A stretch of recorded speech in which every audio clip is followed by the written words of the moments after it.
ಎಲ್ಲರಿಗೂ ನಮಸ್ಕಾರಗಳು ಬಂಧುಗಳೇ.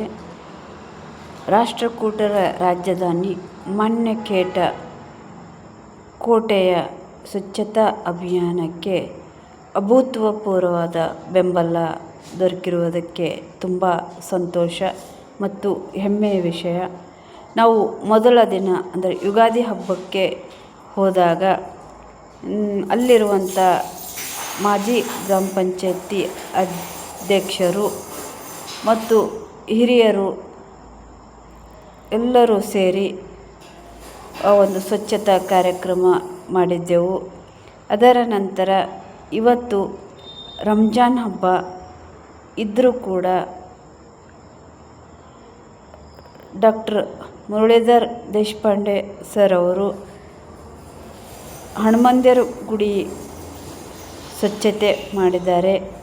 ಅದೇ ರೀತಿ ಕಲಬುರಗಿ ಜಿಲ್ಲೆಯ ಜಾನಪದ ತಂಡದವರು ಹೋಗಿ ಅಲ್ಲಿ ಒಂದು ಕಾರ್ಯಕ್ರಮ ಮಾಡಿ ಸ್ಥಳವನ್ನು ಸ್ವಚ್ಛ ಮಾಡಿದ್ದು ನೋಡಿದಾಗ ಇವತ್ತು ಹನುಮಂದಿರ ಗುಡಿ ಮತ್ತು ಕೋಟೆಯ ಎದುರಿನ ಭಾಗ ಎಷ್ಟೊಂದು ಸುಂದರವಾಗಿ ಕಾಣಿಸುತ್ತಿದೆ ನೋಡಿ.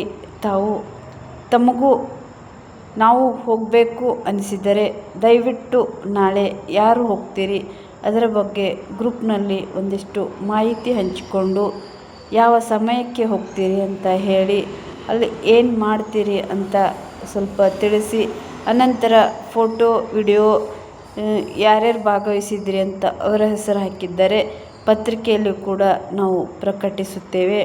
ಇದು ಕಾರ್ಯ ಇಷ್ಟಕ್ಕೆ ನಿಲ್ಲಬಾರದು ನೋಡಿ.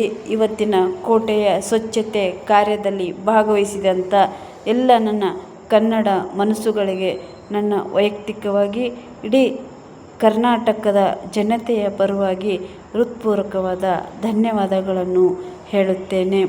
ಅದೇ ರೀತಿ ಮಾಧ್ಯಮ ಮಿತ್ರರು ಕೂಡ ಈ ಒಂದು ಕೆಲಸಕ್ಕೆ ಅಭೂತಪೂರ್ವವಾದ ಬೆಂಬಲ ಸೂಚಿಸುತ್ತಿದ್ದಾರೆ.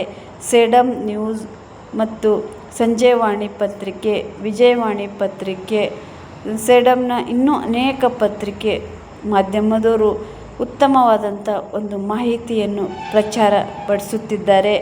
ಅದೇ ರೀತಿ ಕರ್ನಾಟಕದ ಪ್ರಮುಖ ಪತ್ರಿಕೆಗಳು ಆದಂಥ ಜನಮಿಡಿತ ಮತ್ತು ನಾಡಿನ ಸಮಾಚಾರ ಪತ್ರಿಕೆಯವರು ಕೂಡ ಮಾಹಿತಿ ಪ್ರಕಟಿಸಿದ್ದಾರೆ. ಅವರಿಗೆ ವೈಯಕ್ತಿಕವಾಗಿ ನಮ್ಮ ತಂಡದವರೆಲ್ಲರೂ ಸೇರಿ ಅವರಿಗೆ ನಾವು ಧನ್ಯವಾದಗಳನ್ನು ಹೇಳುತ್ತೇವೆ.